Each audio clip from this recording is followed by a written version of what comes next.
Assalamualaikum warahmatullahi wabarakatuh. Perkenalkan, nama saya Fandi Harlin. Saya dari kelompok 3 dan pada hari ini saya akan memaparkan materi terkait capaian pembelajaran seni tari. Untuk pembahasan pertama ialah rasional mata pelajaran seni tari. Jadi seni merupakan respon, ekspresi, dan apresiasi manusia terhadap berbagai fenomena kehidupan, baik di dalam diri dan di luar, budaya, sejarah, alam, dan lingkungan seseorang, yang diekspresikan melalui media tari, musik, rupa, lakon, atau teater. Belajar dengan seni mengajak manusia untuk mengalami, merasakan, mengekspresikan keindahan, dan untuk berpikir serta bekerja secara artistik.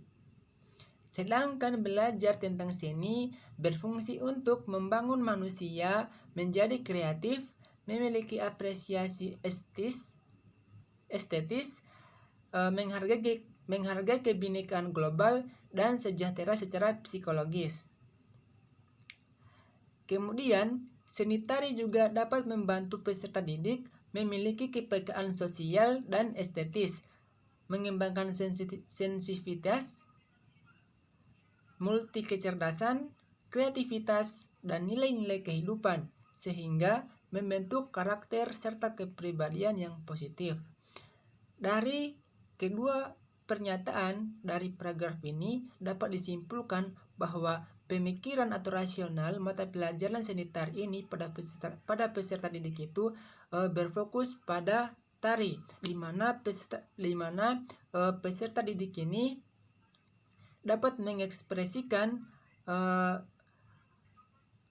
pengalaman mereka melalui sebuah gerakan tari sehingga dapat menghasilkan sebuah karya seni dan menghasilkan karya yang estetis atau yang indah melalui gerakan tari tadi. Selanjutnya, tujuan mata pelajaran seni tari. Jadi, tujuan dari mata pelajaran seni tari ini ada 6. Yang pertama, memahami gerak anggota tubuh. Yang kedua, meningkatkan kemampuan motorik gerak tubuh. Ketiga, mengembangkan fleksibilitas, keseimbangan, dan kesadaran diri. Dan yang keempat, mengekspresikan ide dan perasaan ke dalam gerak tubuh. Kelima, memahami bahwa gerak tari merupakan bentuk komunikasi. Jadi pada poin kelima ini, seorang manusia itu dapat mengkomunikasikan apa yang dirasakannya itu bisa melalui gerakan tari. Kemudian pada poin keenam, mengembangkan kemampuan dalam pertunjukan tari. Selanjutnya ialah karakteristik mata pelajaran seni tari. Di sini karakteristik dari mata pelajaran seni tari ada 3. Yang pertama, seni tari merupakan pembelajaran yang berbasis pada psikomotor. Psikomotor maksudnya ialah keterampilan. Jadi seni tari ini menguji keterampilan peserta didik untuk merealisasikan bagaimana dia mengekspresikan perasaannya melalui gerakan tari tadi. Selanjutnya, karakteristik yang kedua ialah muatan pembelajaran seni tari. Selain memahami gerak yang meliputi ruang, waktu, dan tenaga, juga harus memperhatikan unsur pendukung lainnya. Yang ketiga ialah dalam pembelajaran seni tari pada peserta didik itu dibutuhkan pendekatan. Pada pendekatan ini terdapat beberapa elemen. Yang pertama ada proses mengalami, kemudian menciptakan, dan merefleksikan atau refleksi. Kemudian selanjutnya ialah deskripsi elemen seni tari. Pada elemen seni tari itu ada 5. Yang pertama ada elemen mengalami, mencipta, merefleksi, berpikir dan bekerja artistik, serta elemen terakhir ialah berdampak. di mana pada elemen mengalami ini kita dapat menggunakan dengan cara pengenalan, pengamatan, penyimakan, menggali, dan berbagai macam pertunjukan tari dalam bentuk konteks budaya. Kemudian pada elemen mengalami ini juga kita bisa menggunakan sebuah kesempatan untuk mengamati pertunjukan tari dari sumber langsung atau rekaman. Kemudian untuk mencipta kita bisa menggunakan pengidentifikasian, kemudian mengenali, merangkai, membuat, dan menciptakan tari dengan sangat sederhana.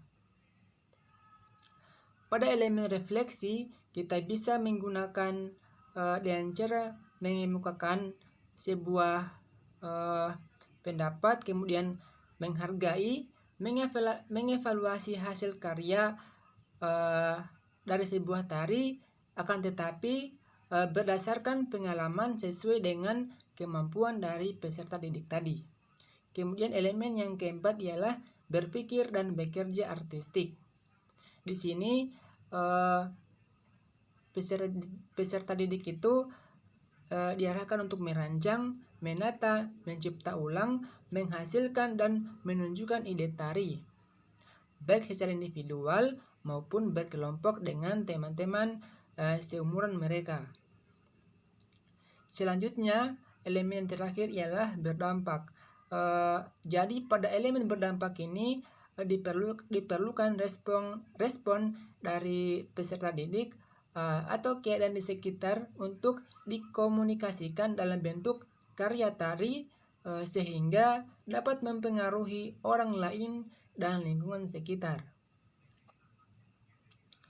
Kemudian pembahasan yang terakhir ialah capaian pembelajaran seni tari setiap fase. Nah, diketahui sebelumnya bahwa ada 3 fase. Yang pertama fase A untuk kelas 1 dan 2, fase B untuk kelas 3 dan 4, dan fase C untuk kelas 4 untuk kelas 5, fase C untuk kelas 5 dan kelas 6. Di mana pada akhir fase A, peserta didik itu mampu mengemukakan pencapaian diri dalam mengamati bentuk tari sebagai pengetahuan dasar. Kemudian pada fase B, peserta didik ini diharapkan mampu menilai hasil pencapaian diri, dan hal ini didapatkan oleh peserta didik melalui pengamatan bentuk penyajian tari berdasarkan latar belakang serta pengidentifikasian dalam menerapkan unsur utama tari, level, perubahan arah sebagai bentuk ekspresi tari kelompok.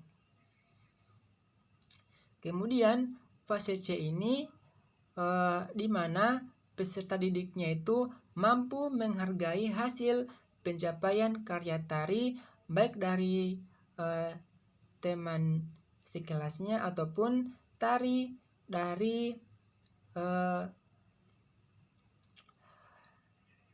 di luar kelasnya. Jadi di sini peserta didik itu dituntut untuk menghargai setiap hasil pencapaian dari karya tari.